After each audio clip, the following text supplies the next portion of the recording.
बॉलीवुड के superstar Dev Anand and Bollywood की superstar Suraiya 1950s and 1960s में बॉलीवुड की हर पार्टी में, बॉलीवुड के हर इवेंट में, बॉलीवुड के गलियारों में सिर्फ और सिर्फ देव आनंद एंड सुरैया की ही बातें होती थी। देव आनंद एंड सुरैया एक दूसरे से बहुत ज़्यादा प्यार करते थे। देव आनंद एंड सुरैया एक दूसरे के साथ ज़िंदगी बिताना चाहते थे एंड दोनों एक दूसरे के साथ कस्में भी खा चुके थे कि वो साथ में ही रहेंगे और शादी अगर करेंगे तो सिर्फ और सिर्फ एक दूसरे से ही करेंगे, वरना वो शादी नहीं करेंगे। ये दोनों एक दूसरे से बहुत ज़्यादा प्यार करते थे। वन ऑफ द हॉटेस्ट जोड़ीज इन बी टाउन थे उस वक्त पे, बट उसके बावजूद देव आनंद और सुरैया अपनी ज़िंदगी साथ में कभी नहीं बिता पाए। इनफैक्ट देव आनंद का जो आखिरी इंटरव्यू था उसमें देव आनंद ने कहा भी था कि उन्हें अगर लाइफ में किसी एक बात का रिग्रेट है तो वो सिर्फ और सिर्फ यही बात है कि वो सुरैया के साथ अपनी ज़िंदगी नहीं बिता पाए।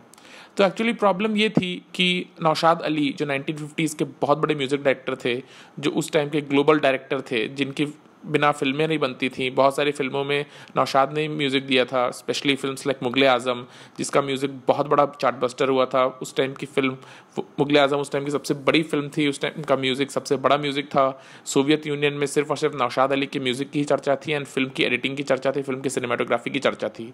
नौशाद अली बहुत बड़े म्यूज़िक डायरेक्टर थे एंड नौशाद अली एक मुस्लिम थे। नौशाद अली बिल्कुल भी नहीं चाहते थे कि सुरैया जो खुद एक मुस्लिम थी उनकी शादी किसी हिंदू देव आनंद से हो। जी हाँ, नौशाद अली ये बिल्कुल नहीं चाहते थे कि मुस्लिम सुरैया की शादी किसी हिंदू से हो। इसलिए नौशाद अली ने पूरी कोशिश की कि उनकी शादी देव आनंद से हो ना पाए। इनफैक्ट सुरैया को जिन्होंने पहले लॉन्च किया था अपनी फर्स्ट फिल्म के साथ, उनका नाम था ए बी कादिर। उन्होंने ए बी कादिर से भी अपनी बात व्यक्त की थी कि जहाँ पे उन्होंने मेंशन किया था कि उन्हें बिल्कुल भी नहीं पसंद है कि देव आनंद और सुरैया की बातें इतनी होती हैं, देव आनंद और सुरैया को लोग इतना ज़्यादा पसंद करते हैं, देव आनंद और सुरैया एक दूसरे के साथ इतना ज़्यादा खुश हैं। ए बी कादिर ने भी नौशाद अली की बात को समझा एंड उन्होंने नौशाद अली को कहा कि ए बी कादिर और नौशाद अली दोनों ही सुरैया से बिल्कुल भी रिलेटेड नहीं हैं, तो अगर नौशाद अली को ये बात सही नहीं लग रही है कि सुरैया देवानंद के साथ हैं तो नौशाद अली को सुरैया की माँ से बात करनी चाहिए। क्योंकि सुरैया की माँ गुजर चुकी थी तो नौशाद अली ने सुरैया की नानी से बात की। बादशाह बेगम उनकी नानी का नाम था और उन्होंने नौशाद अली ने सुरैया की नानी से बात करके उनको समझाया कि उनको बिल्कुल भी अपनी पोती को देवानंद के साथ नहीं करना चाहिए। इस चीज़ को लेकर के सुरैया और नौशाद अली के रिश्तों में भी काफ़ी खटास आई। सुरैया की एक बहुत बड़ी हिट फिल्म आई थी 1950s में जिसका नाम था काजल। वो उस साल की सेकंड हाईएस्ट ग्रॉसिंग फिल्म थी हिंदी सिनेमा में एंड उस फिल्म का भी म्यूज़िक नौशाद अली ने ही दिया था। बट उसके आगे जो भी फिल्म सुरैया ने साइन की थी वहाँ पर उन्होंने डायरेक्टर्स और प्रोड्यूसर्स के साथ कंडीशन रख दी थी कि फिल्म के म्यूज़िक डायरेक्टर नौशाद नहीं होंगे, क्योंकि सुरैया इस बात से बहुत ज़्यादा हर्ट थी कि नौशाद अली सुरैया की नानी के कान भर रहे हैं कि वो सुरैया की शादी देवानंद से ना होने दें। बट उसके बावजूद सुरैया ने पूरी कोशिश की कि वो देवानंद के साथ हमेशा ही रहें। सुरैया और देवानंद उसके बावजूद साथ में दिखते थे, साथ में फिर भी वो बातें करते थे, साथ में फिर भी वो फिल्म्स कर रहे थे। बट नौशाद अली देवानंद को बिल्कुल भी ज़्यादा पसंद नहीं करते थे एंड इस बात से नौशाद अली को बिल्कुल भी उनकी पेट में बात पच नहीं रही थी कि एक हिंदू लड़का मुस्लिम सुरैया से शादी कर रहा है। सुरैया दिखने में बेहद ही खूबसूरत थी एंड वो बहुत ही ज़्यादा चहीती थी बहुत सारे कलाकारों की। इनफैक्ट बहुत सारे मैरिड हीरोज़ भी उनसे शादी करना चाहते थे। काजल फिल्म के जो प्रोड्यूसर थे इकबाल खान, वो खुद 2 बच्चों के बाप थे, उनकी एक पत्नी खुद थी। बट उन्होंने नौशाद अली से कहा था कि अगर हो सके तो सुरैया को कन्विंस किया जाए कि वो इकबाल खान के साथ शादी कर लें।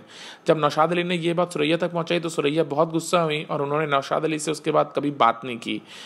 लेकिन उसके बावजूद नौशाद अली रुके नहीं। नौशाद अली ने सुरैया की नानी, सुरैया के चाचा और सुरैया के मामा मामी के साथ मिल करके सुरैया के ऊपर इतना ज़्यादा प्रेशर बनाया, इतना ज़्यादा प्रेशर बनाया कि सुरैया एक काइंड ऑफ डिप्रेशन में चली गई और 6 महीने तक उन्होंने कोई फिल्म साइन नहीं की थी।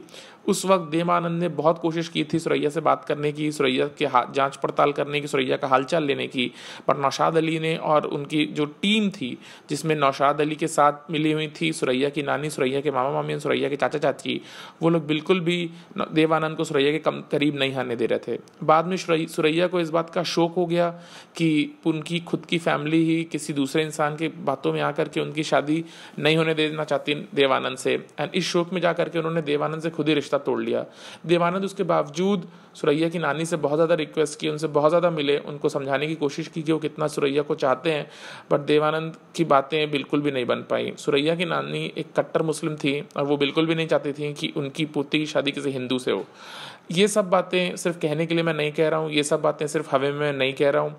अगर आप नौशाद अली का खुद की बायोग्राफी पढ़ें जिसका नाम है नौशाद नामा, उस बायोग्राफी में नौशाद अली के साथ साथ बहुत सारे लोगों का इंटरव्यू छुपा हुआ है, जिसमें नौशाद अली ने खुद प्राउडली अपने बायोग्राफर को कहा है कि उनको इस बात का बहुत ज़्यादा गर्व है कि उन्होंने देवानंद की शादी सुरैया से नहीं होने दी। जब बायोग्राफर ने ये पूछने की कोशिश की नौशाद अली से कि क्या वजह थी कि उन्होंने सुरैया की शादी देवानंद से नहीं होने दी, तो नौशाद अली ने खुल के कहा कि वो बिल्कुल भी इस बात से खुश नहीं थे कि सुरैया जैसी खूबसूरत मुस्लिम लड़की एक हिंदू लड़के से शादी कर ले। और इसको कहते हुए नौशाद अली ने अपना कम्युनल जो उनका एलिमेंट था, इवन दो वो बहुत बड़े म्यूज़िक डायरेक्टर थे, इवन दो मुगल आज़म का म्यूज़िक बहुत ही कमाल का था, इवन दो उनकी म्यूज़िक बहुत कड़क होता था और उनका म्यूज़िक ग्लोबल रीच किया, बट वो अपने अंदर को, जो उनके अंदर धर्म को लेकर के एक बात छुपी हुई थी, वो उसको जग जाहिर करने से छुपे नहीं। और उन्होंने अपने बायोग्राफर को खुल के बताया, नौशादनामा नाम की किताब में उन्होंने खुल के बताया कि वो इस बात को लेकर के बहुत ज़्यादा प्राउड फील करते हैं कि उन्होंने सुरैया की शादी देवानंद से होने नहीं दी। सुरैया और देवानंद वैसे ही रह गए जैसे ही सलमान और ऐश्वर्या। ऑल्दो सलमान और ऐश्वर्या के बीच में जो दिक्कतें आई, वो भी दिक्कतें सुरैया और देवानंद के बीच में नहीं आई, बट सुरैया और देवानंद का रिश्ता नौशाद अली ने सुरैया की फैमिली के साथ मिल करके ही तोड़वा दिया। अगर आप लोग इस बारे में और पढ़ना चाहते हैं तो नौशादनामा अमेज़ॉन पे अवेलेबल है, उस बुक को आप ऑर्डर कर सकते हैं एंड इस बारे में पढ़ सकते हैं, जहाँ पे नौशाद खुल के इस बात को एक्सेप्ट करते हैं कि वो बिल्कुल नहीं चाहते थे कि मुस्लिम सुरैया की शादी देवानंद से हो।